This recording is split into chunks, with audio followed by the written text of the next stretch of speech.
So beta, now article number 6, order of magnitude. Order of magnitude किसकी? किसी भी physical quantity की।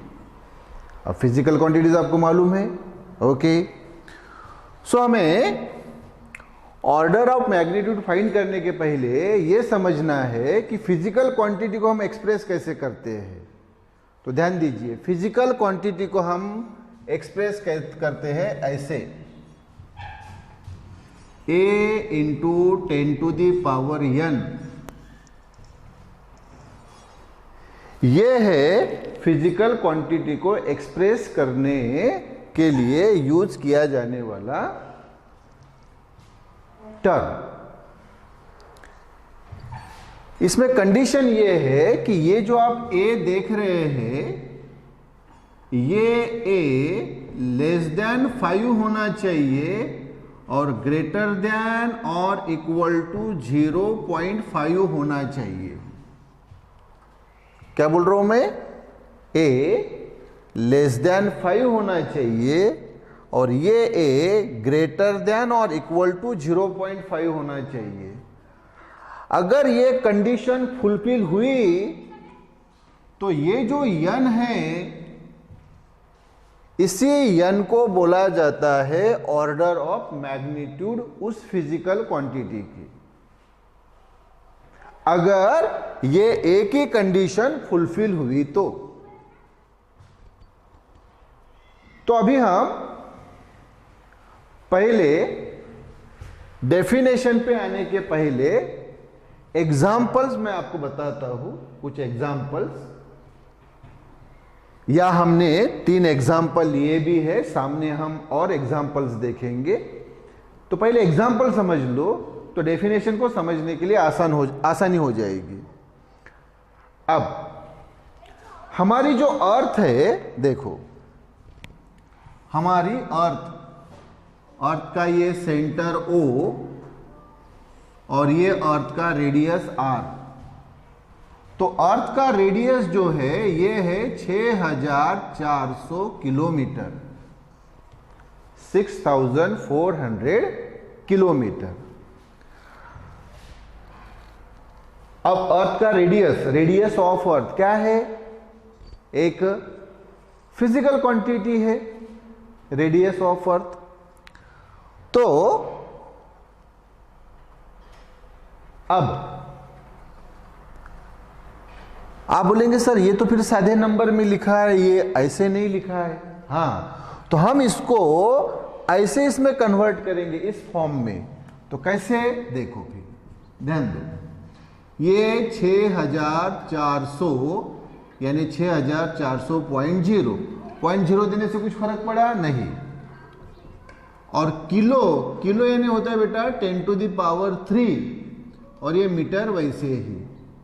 Metre ये उसका ऐसा यूनिट है। हाँ, किलोमीटर ऐसा यूनिट नहीं है रेडियस का, यानी अल्टीमेटली लेंथ का ऐसा यूनिट क्या है? मीटर। इसलिए हमने किलोमीटर को बदल लिया मीटर में। तो इसलिए के किलो यानी 10⁻³ अब ध्यान दो, अब ये इस फॉर्म में आया क्या? तो आप बोलेंगे सर हाँ अब आया है, लेकिन ये नंबर इस एक ही कंडीशन फुलफिल कर रहा है क्या? कौन सी कंडीशन? कि a should be less than 5 and greater than और इक्वल टू 0.5, यानी a ने 5 से छोटा होना चाहिए लेकिन 0.5 से एक तो बड़ा होना चाहिए या इक्वल होना चाहिए। ये कंडीशन फुलफिल हो रही है क्या? तो आप बोलेंगे सर नहीं, यह 6400 जो कि 5 से काफी बड़ा है। तो हम जानबूझ के क्या करेंगे, इस पॉइंट को 4 डिजिट बैक लाएंगे। 4 डिजिट हमने बैक लाया, 4 डिजिट बैक लाया तो ये क्या हुआ बेटा? 0.64 4 पॉइंट बैक लाया। तो इसलिए ये पॉइंट यहां आया, देखो फिर से ध्यान दो, ये पॉइंट यहां आया और ये 64 और सामने के 0 का कोई मतलब नहीं है और ये पॉइंट दिखे इसलिए 0, तो ये आया 0.64। और कितने डिजिट हम पीछे लेके आए? तो आप बोलेंगे सर 4, तो इसलिए 10 टू द पावर 4 हमने वहां पे लिखे। क्यों लिखे? क्योंकि हम 4 पॉइंट बैक आए। जब हम बैक आते हैं तो उस नंबर को बैलेंस करने के लिए हमें ये पावर लिखना होता है। तो कितना हम पीछे आए, बैक आए? 4 डिजिट, इसलिए 10 टू द पावर 4। और ये already 10 to the power 3 metre वैसे ही, तो ये क्या हुआ? तो आप बोलेंगे सर ये 0.64 into 10 to the power 7 metre R की वैल्यू। अब ये जो वैल्यू है वो इस कंडीशन को फुलफिल करती है क्या? यस। कैसे? देखो 0.64 ये जो नंबर है यानी ए वो 5 से लेस है, लेकिन 0.5 से बड़ा है। 0.5 से बड़ा है 0.64। यस, तो कंडीशन फुलफिल हो गई। तो अभी बेटा ये 10 के पावर में जो 7 है यानी ये हो गया इस आर का order of magnitude. So simple. Yes, तो अभी हम आएंगे डेफिनेशन पे। तो फिर मुझे बताइए डेफिनेशन क्या हुई ऑर्डर ऑफ मैग्नीट्यूड की? तो वेरी सिंपल, अभी जो मैंने बताया आपको, तो ध्यान दीजिए कि the magnitude of any physical quantity can be expressed as A into 10 to the power n। Yes, कोई भी फिजिकल क्वांटिटी को हम कैसे एक्सप्रेस करते हैं, व्यक्त करते हैं? ऐसे a into 10 to the power n, ऐसे व्यक्त करते हैं, एक्सप्रेस करते हैं उसको। वेयर, जहां पे a is a number such that, जहां पे ये नंबर a ऐसा होना चाहिए। कैसा होना चाहिए? ये कंडीशन कैसा कि a should be less than 5 and greater than और इक्वल टू 0.5। a ने 5 से लेस होना चाहिए और 0.5 से बड़ा होना चाहिए या इक्वल होना चाहिए। तो ये जो n है, n को बोला जाता है order of a magnitude. So simple हो गई डेफिनेशन क्या? कि the magnitude of any physical quantity can be express as a into 10 to the power n, where a is a number such that a should be less than 5 and greater than or equal to 0.5 and n is called order of magnitude। ये condition fulfil हुई तो फिर इस n को बोला जाता है उसकी ऑर्डर ऑफ मैग्नीट्यूड, उस फिजिकल क्वांटिटी की ऑर्डर ऑफ मैग्नीट्यूड। ओके, तो पहला यही जो मैंने अभी बताया कि रेडियस ऑफ अर्थ कितना होता है बेटा? 6400 किलोमीटर। और 6400 किलोमीटर को फिर हमने सॉल्व करके सिंपल वे में यानी इस फॉर्म में लिखा तो कितना आया बेटा? वो आया 0.64 10 to the power 7 metre. So order of magnitude, this order of magnitude किसकी? रेडियस ऑफ अर्थ, ये आर की एज कितनी? 7, यानी वो n 7। ये हो गया आंसर, फर्स्ट आंसर। अच्छा, दूसरा अभी इलेक्ट्रॉन का चार्ज, मतलब चार्ज ऑन इलेक्ट्रॉन, ये आपने 10th लेवल पे पढ़ा। कितना होता है बेटा इलेक्ट्रॉन के ऊपर का चार्ज? तो आप बोलेंगे sir 1.6 into 10 to the power -19 coulomb. बिल्कुल सही बात है, 1.6 into 10 to the power -19 coulomb ये होती है। तो अब इसका ऑर्डर ऑफ मैग्नीट्यूड क्या आएगा? तो चलिए देखिए, चार्ज कितना है? 1.6 10 to the power -19 coulomb. Okay, अब मुझे बताओ ये वाला जो यहाँ पे हमने नंबर लिखा वो इस कंडीशन को फुलफिल करता है क्या? तो आप बोलेंगे हाँ। कैसे? क्योंकि देखो 1.6 यानी a 1.6 यानी ए। हाँ, तो ए की ये कंडीशन फुलफिल होती है कि नहीं? 1.6 ए की कंडीशन फुलफिल कर पा रहा है कि नहीं? यस। कैसे? क्योंकि 1.6 जो ए की वैल्यू है वो देखो 5 इस नंबर से लेस है, हाँ, और 0.5 इस नंबर से ग्रेटर है। मतलब 1.6 ये 5 इस नंबर से लेस है और 0.5 इस नंबर से ग्रेटर है। मतलब 1.6 ए की कंडीशन फुलफिल करता है। यस। तो उस कंडीशन में ये जो 10 का पावर है कितना बेटा? -19, वही होता है यन, और उसी को बोला जाता है ऑर्डर ऑफ मैग्नीट्यूड। तो बताओ फिर जो इलेक्ट्रॉन का चार्ज होता है उसकी ऑर्डर ऑफ मैग्नीट्यूड क्या आएगी? वो आएगी -19। तो फिर देखिए सेकंड कि magnitude of the charge of electron equal to कितनी है बेटा मैग्नीट्यूड? वो है 1.6 इंटू 10⁻⁻⁹ कूलम। ओके, तो फिर ऑर्डर ऑफ मैग्नीट्यूड क्या होगी? ये order of magnitude. So order of magnitude of charge of electron equal to कितना? -19।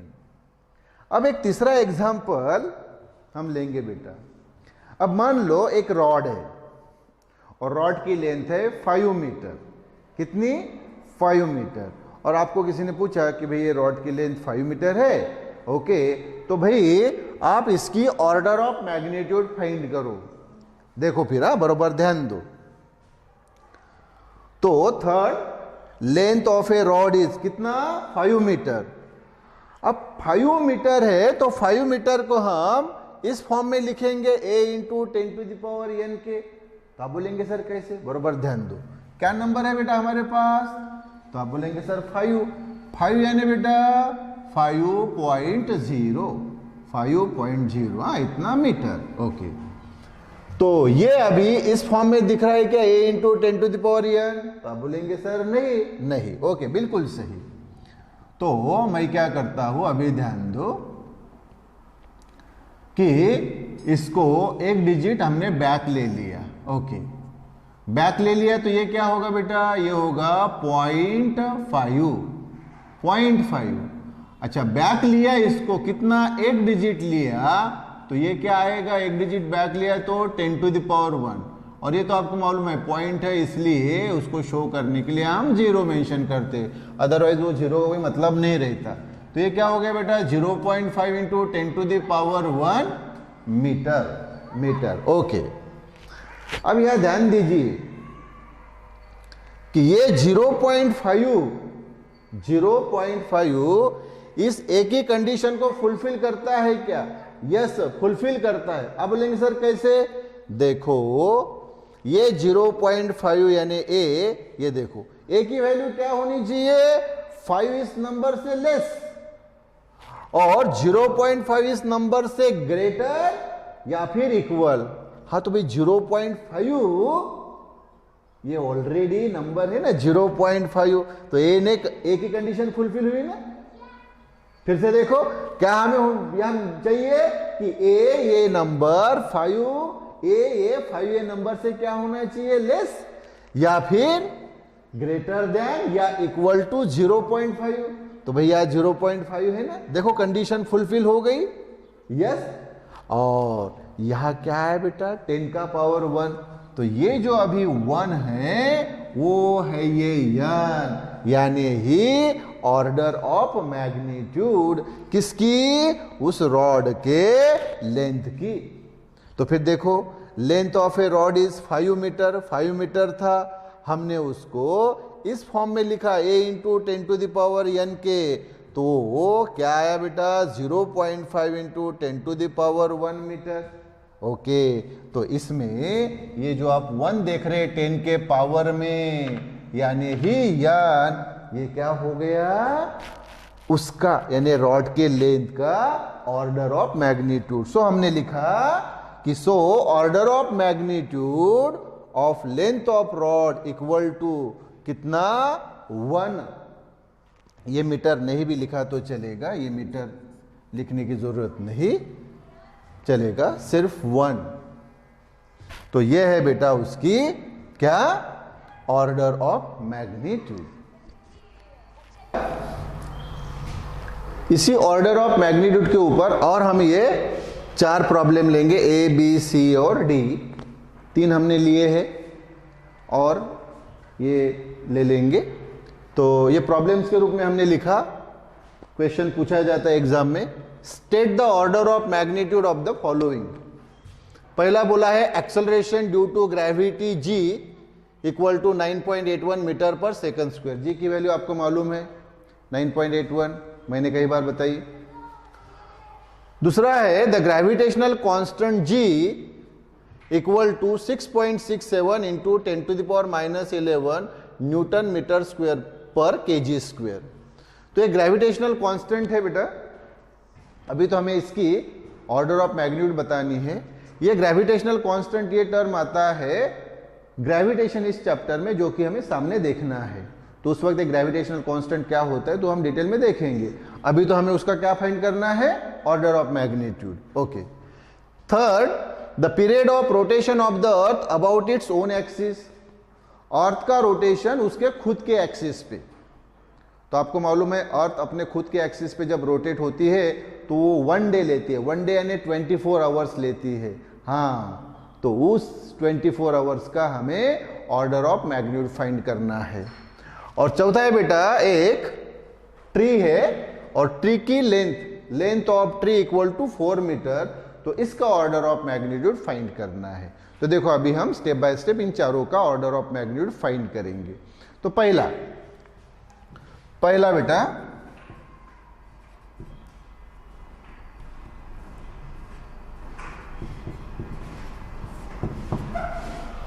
फर्स्ट क्या है, acceleration due to gravity G. Okay, तो जी की वैल्यू कितनी है बेटा, तो आप बोलेंगे सर ये जी की वैल्यू हमें दी है 9.81 मीटर पर सेकंड स्क्वायर। अच्छा, मैंने आपको बताया था कि कोई भी फिजिकल क्वांटिटी जो है, ये सभी फिजिकल क्वांटिटी बेटा, acceleration due to gravity, gravitational constant, ये period of rotation of earth, length of tree, ये फिजिकल क्वांटिटीज। ओके, तो कैसे हम इसको एक्सप्रेस करते हैं, a इंटू 10⁻n ऐसे। हाँ, तो इसमें इस n को क्या बोला जाएगा, ऑर्डर ऑफ मैग्नीट्यूड बोला जाएगा। अगर a की ये कंडीशन फुलफिल हो तो, कौन सी कंडीशन, कि a should be less than 5 and a should be greater than और इक्वल टू 0.5।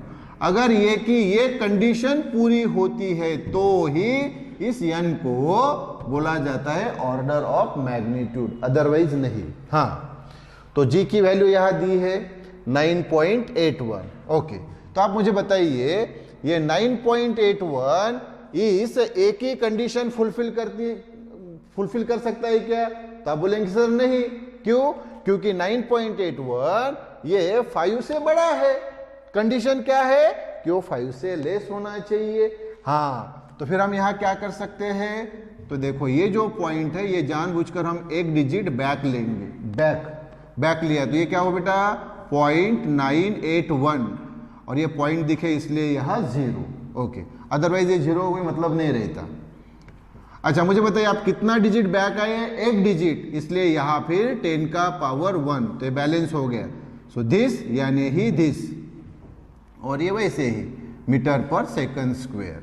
ओके, अब ये नंबर देखिए, अब मुझे बताइए 0.981, अब ये एक ही कंडीशन फुलफिल कर सकता है क्या, तो आप बोलेंगे हाँ, यस, बिल्कुल सही। क्यों, क्योंकि 0.981 ये 5 से लेस है लेकिन 0.5 से बड़ा है, यानी इस एक ही कंडीशन फुलफिल हो गई। अगर ये कंडीशन फुलफिल हो गई तो ये जो 1 है यानी ये कौन होता है, order of magnitude. So therefore हम लिखेंगे क्या, कि ये जो एक्सेलरेशन ड्यू टू ग्रेविटी है उसकी order of magnitude 1। So therefore या सो, हाँ ठीक है, देयरफॉर लिखेंगे। Therefore order of magnitude of किसकी, ये एक्सेलरेशन ड्यू टू ग्रेविटी यानी ही जी की। Therefore order of magnitude of ji is कितनी 1। कंप्लीट हो गया ये पहला। इसी प्रकार से बेटा दूसरा जो है ये तो ए हो गया अभी। हाँ, अभी ये दूसरा बी। ये कौन बोला है बेटा? ग्रेविटेशनल कांस्टेंट या ग्रेविटेशन कांस्टेंट जी। हाँ, तो ये जी क्या दिया है बेटा बताओ? तो आप बोलेंगे सर इसकी वैल्यू दी है 6.67 इंटू 10⁻⁻11 और इसका यूनिट होता है Newton metre square per KG square.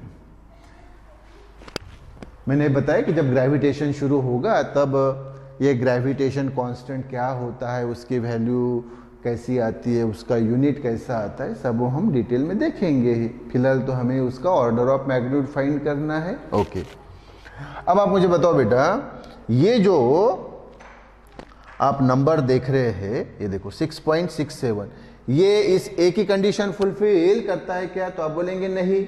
क्यों? क्योंकि 6.67 ये 5 से बड़ा है और ए ने 5 से क्या होना चाहिए? लेस होना चाहिए। तो फिर वही कहानी कि इस पॉइंट को हम जानबूझ के एक डिजिट बैक ले लेंगे। एक डिजिट बैक लेंगे तो 0.667 और ये पॉइंट दिखे इसलिए 0। और कितना डिजिट आपने बैक लिया बेटा? तो आप बोलेंगे सर 1, इसलिए 10⁻1। और ऑलरेडी कितना है हमारे पास? 10⁻⁻11।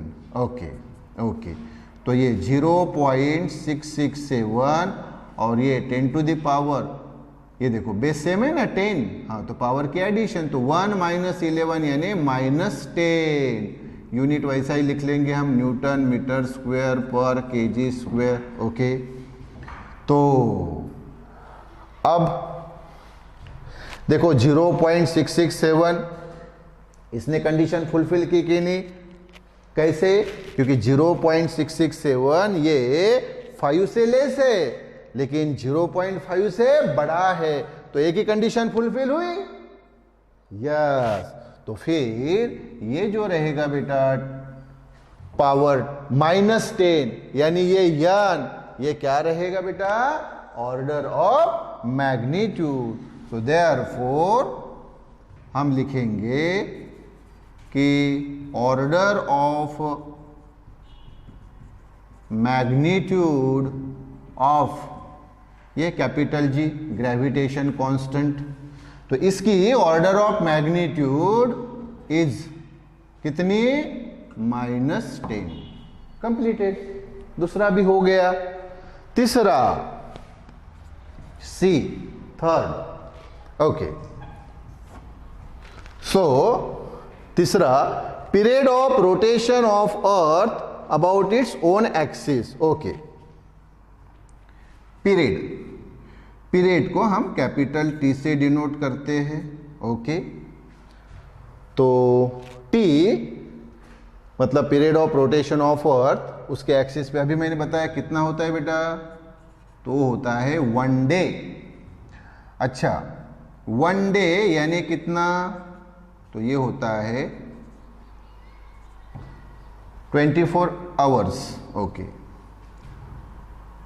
तो आवर्स को हम मिनट में कन्वर्ट करेंगे, तो इसलिए 60 से मल्टीप्लाई कर दिया तो ये मिनट में कन्वर्ट हो गया।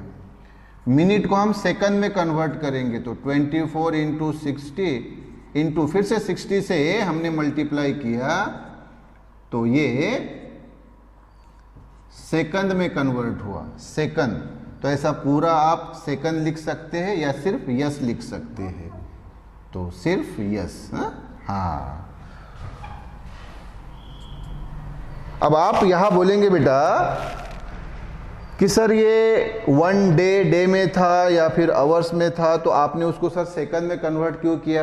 क्योंकि बेटा देखो टाइम का एसआई यूनिट सेकंड है, वो हमने फंडामेंटल क्वांटिटीज में देखा था, लेंथ मास टाइम टेला, तो उसमें टाइम का एसआई यूनिट क्या है?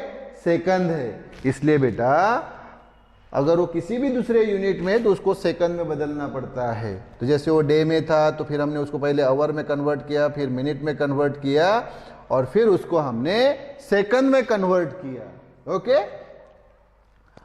अब इसका बेटा साधा अगर आप मल्टीप्लिकेशन करें, साधा अगर मल्टीप्लिकेशन करें तो ये आता है बेटा 86400 और ये सेकंड वैसे ही सादा मल्टीप्लिकेशन है। देखो ये 24 वैसे ही और ये 6 × 6 36 और उसके ऊपर ये 0 2 0 है ना। ये सादा अगर बताऊँ आपको तो देखो 24 और ये 6 × 6 36 और ये 2 0 यानी 3600।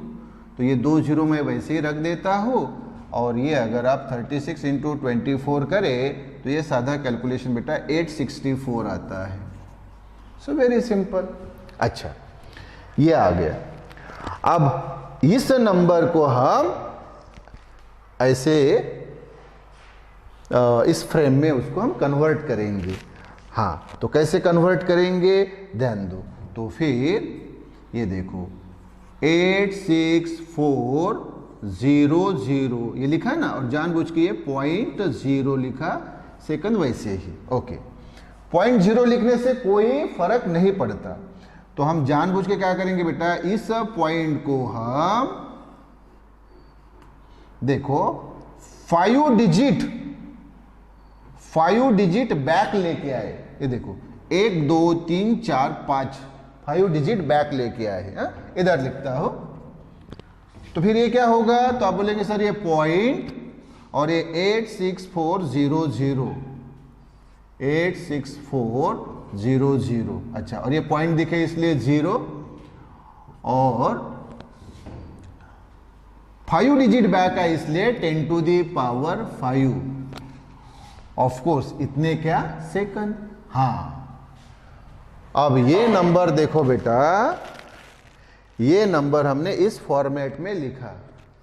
अब ये देखो 0.86400, अब ये 0 0 का मतलब नहीं रहता है, ठीक है।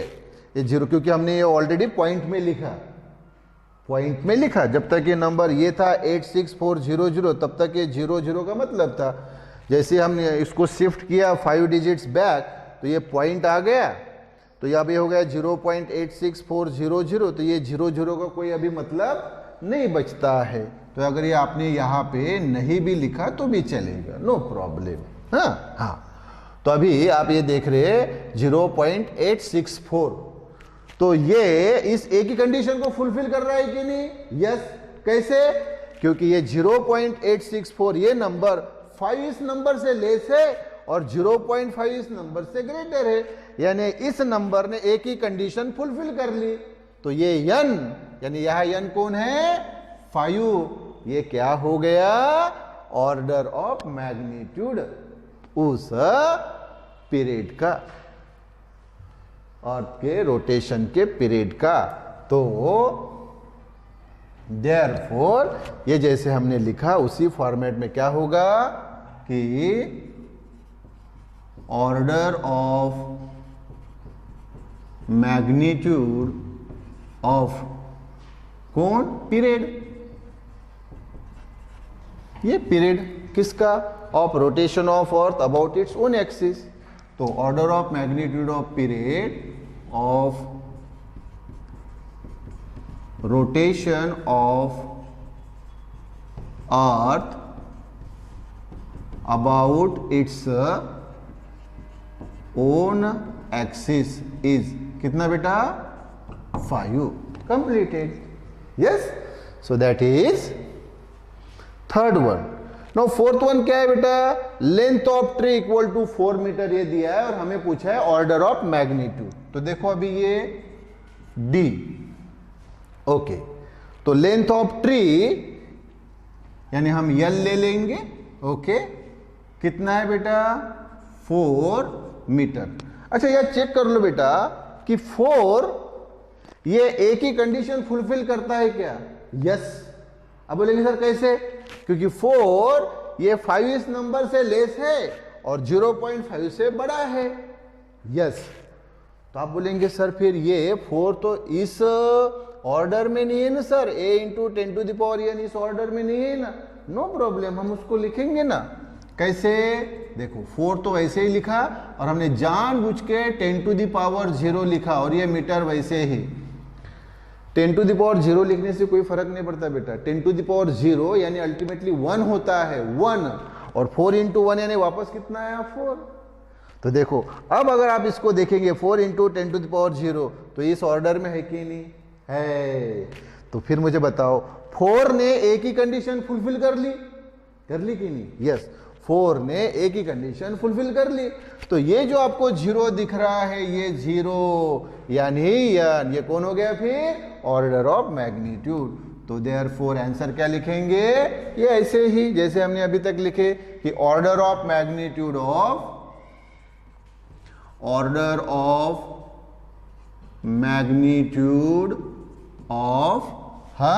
Length of tree